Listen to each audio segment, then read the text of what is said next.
Oggi volevo prendere in considerazione l'elemento sicurezza del re e quindi in particolare i pedoni dell'arrocco del re appunto quando il re è già arroccato. Allora, abbiamo detto che ogni spinta di pedone è un indebolimento, quindi bisogna cercare di lasciare questi tre pedoni dell'arrocco al loro posto di partenza. Però questa qui è una regola che va presa con le pinze, infatti a seconda delle situazioni è necessario creare delle spinte, talvolta è necessario creare qualche via di fuga onde evitare il matto di sulla torre in ottava traversa. Però ovviamente ogni posizione è una posizione a sé. In questo caso per il bianco sarebbe sconveniente aprire una via di fuga, poiché se per esempio H2, H3, dopo alfiere per G3 e F per G3, la posizione dei pedoni del nero è veramente tragica. Pedone arretrato, E3 è debole e pedone G3 debolissimo.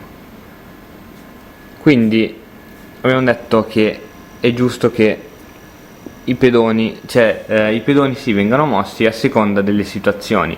Per esempio al nero andrebbe benissimo la spinta H6, mentre la spinta H3 al bianco sarebbe veramente deleteria.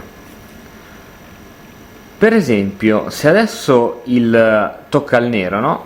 E il nero cattura il cavallo G3, con cosa riprendereste questo alfiere? Allora, scommetto che la maggior parte di voi lo riprenderebbe di F per G3. In questo modo abbiamo attivato un altro pezzo all'attacco. Infatti la nostra bella torre punta sul cavallo e se si sposta il cavallo punta direttamente su F7, che è uno dei punti preferiti per gli attacchi contro l'arrocco. In realtà questa mossa è sbagliata. È sbagliata perché è vero sì che mettiamo un pezzo in gioco, ma è anche vero che lasciamo questa debolezza in E3. La mossa corretta sarebbe stata H per G3. In questo modo la struttura pedonale non si scompone e il pedone E3 è comunque un pedone forte, che magari può essere sostenuto eventualmente in questo modo qui. Vediamo quando si avrebbe potuto giocare F per G3. Si avrebbe potuto giocare F per G3 se avevamo un altro tipo di posizione pedonale. Per esempio, se avevamo i pedoni disposti in questo modo. Ora, il pedone F non serve a dare una continuità alla struttura pedonale, quindi si vengono a creare due isole di pedoni, una e due.